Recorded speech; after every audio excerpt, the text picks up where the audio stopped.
नमस्कार शेतकरी मित्रांनो. मागील व्हिडिओमध्ये आपण सूक्ष्म जीवाणूंची भूमिका काय आहे ते आपण बघितलं. त्याचबरोबर आपण एक 3 ते 4 प्रकारच्या जीवाणूंची माहिती पण आपण मागच्या व्हिडिओमध्ये बघितलेली आहे. त्यानंतर एक अगदी महत्त्वाचे 2 जीवाणू ज्यांचं काम, ज्यांची भूमिका आपल्या शेतीसाठी खूप महत्त्वाची आहे. असे 2 जीवाणू म्हणजे व्हर्टिसिलियम लेकानी आणि सुडोमोनास. या 2 जीवाणूंवरती आणि त्यांची भूमिका काय असते आपण आज पाहणार आहोत. तर बघा, व्हर्टिसिलियम लेकानी या बुरशीचा उपयोग मुख्यतः कीड नियंत्रणासाठी होतो. तसेच सूत्रकृमींच्या नियंत्रणासाठी तिचे महत्व आहे. पिकाची मुळे व जमिनीतील सेंद्रिय पदार्थाचा मोठा घटक आहेत. या पदार्थावर अनेक बुरशी वाढतात. व्हर्टिसिलियम लेकानी सर्व प्रकारच्या जमिनीत व अनेक वनस्पतींच्या मुळाभोवती वाढते.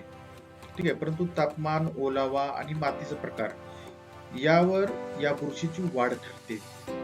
ती मर्यादित राहिली तरी सूत्रकृमी नियंत्रण तसेच रस शोषक किडींच्या नियंत्रणाला मर्यादा येतात.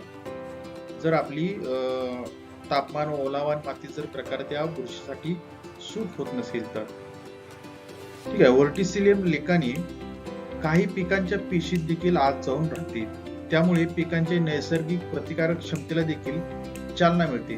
व्हर्टिसिलियम बुरशी सिस्ट नेमॅटोड, ठीक आहे, सिस्ट नेमॅटोडच्या अंडी आणि प्रौढ अवस्थेत देखील नियंत्रणात आणण्यासाठी उपयुक्त ठरते.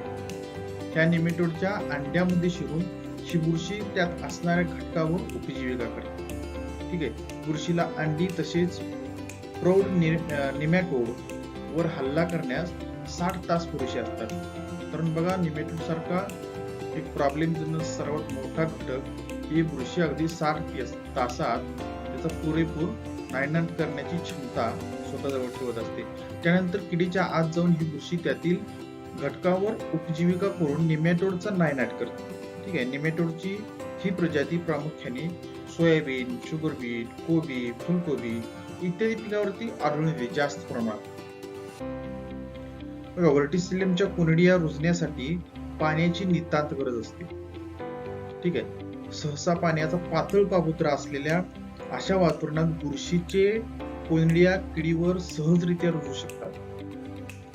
बुरशीच्या वाढीसाठी 15 ते 30 डिग्री टेम्परेचर तापमान योग्य ठरते. बुरशीच्या कार्यक्षमतेसाठी 10 ते 13 तास जास्त आर्द्रता असणे गरजेचे असते.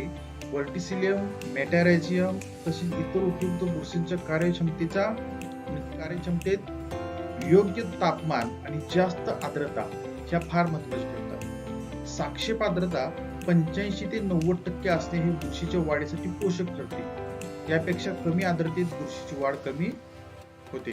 बघा, व्हर्टिसिलियम लेकानी उत्पादन करताना काही वेळेस जी फर्मेंटेशनची पद्धत वापरली जाते, तसेच काही शेतकरी ज्या फर्मेंटेशन पद्धतीचा अवलंब करतात, म्हणजे शेण असेल, डाळीचे पीठ, गूळ, दही, ताक इत्यादी, म्हणजे वेगवेगळे पदार्थ एकत्र करून कुजवतात. या पद्धतीने वाढवल्यास त्यापासून मिळणारे कोनिडिया हे किडी संसर्ग करण्यास सक्षम राहत नाही. ठीक आहे, त्याऐवजी द्रव सतत हलवत राहणे आणि घन पदार्थावर वाढवलेल्या व्हर्टिसिलियम मधून किडी संसर्ग होऊ शकेल असे कोनिडिया मिळतात. म्हणजे आपण जे घरी व्हर्टिसिलियम लेकानी जर बनवायचा प्रयत्न केला तर त्यातून आपल्याला हवे तसे रिझल्ट भेटत नाही. तर त्यासाठी काय, घन पदार्थावर वाढवले म्हणजे पाण्याच्या बारीक पापुत्र्यावरती वाढवलेली जीवाणू ही जास्त संसर्ग पुढच्या किडीसाठी करू शकतात. बघा, त्यामुळे विविध बुरशी फर्मेंटेशन तंत्रज्ञानाने वाढवण्यापूर्वी या शास्त्रीय दृष्टिकोन समोर ठेवल्यास मर्यादित स्रोतापासून जास्तीत जास्त लाभ करून घेता येईल. व्हर्टिसिलियमचे कोनिडियोस्पोर्स ही लहान मोठ्या आकाराचे असू शकतात. आकाराने लहान असलेले स्पोर्स हे मावा किडी संसर्ग करण्यास सक्षम असतात, तर आकाराने मोठे असलेले स्पोर्स हे पांढऱ्या माशीला संसर्ग करण्यासाठी महत्वाचे असतात, सक्षम असतात. बघा, आपण या एका व्यक्तीवरती किती मोठे मोठे जे पिकासाठी जी रोग आहेत ते आपण कंट्रोल करू शकतो. नेमॅटोड सारखा घटक असेल, त्यानंतर पांढरी माशी सारखा कीटक असेल, किंवा मावा सारखा एखादा कीटक असेल जो मिलीबग सारखा आपण जो प्रकार तो. त्यानंतर बघा, सुडोमोनास जीवाणू आपल्या या जीवाणूच्या भूमिकेत सगळ्यात महत्वाचा पण हा पार्ट आहे की सुडोमोनास जीवाणू. हे ग्रॅम निगेटिव्ह बॅक्टेरिया मुळाभोवतीच्या वातावरणात मोठ्या प्रमाणात सापडतात. बीट शुगरच्या मुळावर वाढणारे हे जीवाणू काही प्रतिजैविके सुद्धा तयार करत असतात. परिणामी पिथियम, फ्युजेरियम, कोमा, रायझोपस इत्यादी बुरशी रोगांची वाढ पण थांबवली जाते फक्त या सुडोमोनास जीवाणूंच्या माध्यमातून. बुरशी रोगांबरोबरच अनेक किडींच्या तसेच सूत्रकृमींच्या विरोधातही हे जीवाणू काम करतात. त्यासाठी हे जीवाणू एक प्रकारचे विष तयार करत असतात. त्याचा उपयोग कीटकनाशक म्हणून होतो.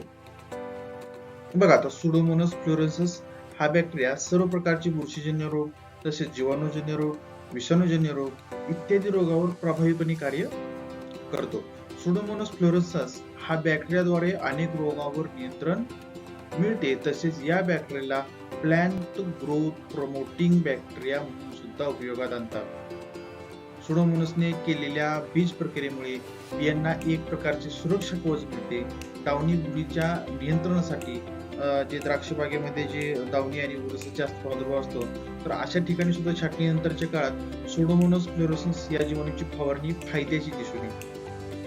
ठीक आहे. सुडोमोनास जीवाणूंचा वापर सतत केल्यास बुरशीची किंवा डावणीची बीजे पानात रुजत नाहीत आणि त्यामुळे डावणीचे जे काही प्रमाण असतं द्राक्ष बागेसारख्या पिकावरती त्याचं प्रमाण खूप कमी होतं. सुडोमोनास जीवाणूंची प्रजनन शक्ती आणि वेग जास्त असल्यामुळे हानिकारक बुरशींच्या बीजासोबत ते स्पर्धा करतात व त्यांना रुजण्यासाठी लागणारी पानांतील लोहाचा पुरवठा होऊन देतात. त्यामुळे बुरशीची किंवा डावणीची बीजे रुजत नाहीत. दमट व पावसाळी वातावरणात सुडोमोनास जीवाणूचे प्रमाण सतत वाढत असते. त्यामुळे पानावर सुडोमोनास जीवाणूची परत पुनरावृत्ती होते व थर तयार होतात. हे हानिकारक बुरशी बीजास रुजू देत नाहीत. सुडोमोनासचे जीवाणू पानामध्ये काही एन्झाईम सोडत असतात जे बुरशीच्या बीजांची रुजवण शक्ती कमी करतात. म्हणून सुडोमोनासचा फवारणीतून वापर केल्यास दावणीचा त्रास कमी होऊ शकतो. बीज प्रक्रियेसाठी 5 ते 10 ग्रॅम प्रति किलो बियाणांसाठी सुडोमोनासचा वापर करावा. तसेच सुडोमोनासचे 3 ग्रॅम प्रति लिटर पाणी या द्रावणात लागवडीपूर्वी रोपांची मुळी उडवून ठेवावी. आणि आपल्याला बीज प्रक्रियेसाठी एक सोपा पर्याय आपण या सगळ्या प्रकारच्या बुरशीपासून वाचण्यासाठी सुडोमोनास जीवाणूचा वापर सतत केल्यास बुरशी किंवा डावणी होत नाही. त्यामुळे 1 ते 2 किलो प्रति एकर या प्रमाणात सुडोमोनास फ्लोरेन्सिस वापर करावा. आता बघा जमिनीतील सेंद्रिय कर्ब महत्वाचं तर ह्याचं महत्व पण आपण लक्षात घेतलं पाहिजे. वनस्पतींच्या मुळे तसेच इतर भागावर सहचार्याने जगणाऱ्या काही बुरशी जीवाणू यांचे पीक संरक्षणातील योगदान हे खूप महत्वाचे आहे. सूक्ष्म जीवाणू तसेच आणखी काही ज्ञात नसलेले सूक्ष्म जीवाणू जमिनीत सतत क्रियाशील ठेवणे, त्यांची संख्या वाढवणे, वनस्पती व सूक्ष्म जीवाणू यांच्यातील सहचर्य गतिमान ठेवणे आणि यामध्ये निसर्गाने पीक संरक्षणासाठी निर्माण केलेले या योजनेचे यश आहे. जमिनीचा सामू, तापमान, ओलावा, साक्षरता इत्यादींचा या सहचार्यावर परिणाम होतो. तसेच जमिनीतील सेंद्रिय कर्बाचे प्रमाण ही महत्वाचे आहे. या सूक्ष्मजीवांच्या मुळाकडून मिळणारे अन्नद्रव्य व सूक्ष्मजीवांकडून मुळाला मिळणारी संरक्षणासाठीची विविध रसायने, प्रतिजैविके इत्यादींच्या देवाणघेवाणीवर पिकाची संरक्षणाची अंतर्गत शक्ती किती प्रभावी आहे हे ठरतं. म्हणजे आपलं पीक किती रोग प्रतिकारक क्षमता विकसित केलेलं आहे व त्याची अंतर्गत शक्ती किती वाढलेली आहे. तर आपले ह्या सगळं टोटल सगळा बेस हा आपला सेंद्रिय कर्बावरती अवलंबून असतो. याच्यानंतर आपण पुढे बरेचसे व्हिडिओ बघणार आहे. तत्पूर्वी तुम्हाला हा व्हिडिओ कसा वाटला तुम्ही नक्की आम्हाला कमेंट्स मध्ये कळवा. धन्यवाद.